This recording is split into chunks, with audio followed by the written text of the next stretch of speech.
Hi viewers, welcome to filmy beat. Tamil senior దర్శకుడు మురుగదాస్కు ఒకప్పుడు తెలుగులోనూ మంచి ఫాలోయింగ్ ఉండేది మనకి తెలుసు.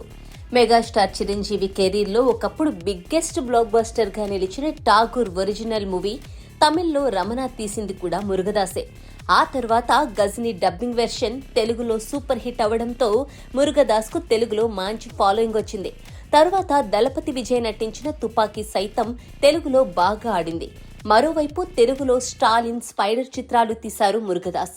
ఈ సినిమాలు అనుకున్నంతగా ఆడకపోయినా మురుగదాస్ మీద మన వాళ్లల్లో సానుకూల భావనే ఉండేది.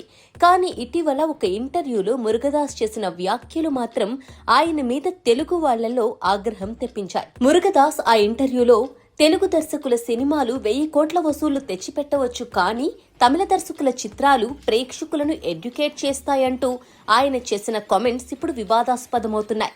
దీనిపై సోషల్ మీడియాలో విపరీతంగా ట్రోలింగ్ జరుగుతోంది. ఈ నేపథ్యంలోనే మురుగదాస్ మదరాసి తెలుగు ప్రమోషనల్ ఈవెంట్ కోసం హైదరాబాద్కు రాలేదు.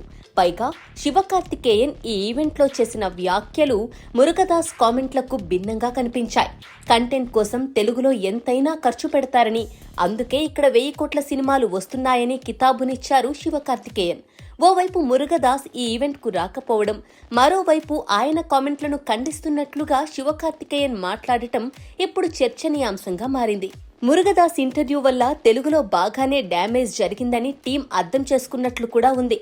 అందుకే డ్యామేజ్ కంట్రోల్లో భాగంగానే మురుగదాస్ ఈ ఈవెంట్కు దూరంగా ఉన్నట్లున్నారు. ఇక్కడికి వస్తే మీడియా వాళ్లు ఖచ్చితంగా ఆ కామెంట్ల గురించి అడిగి రచ్చ చేయడం ఖాయం.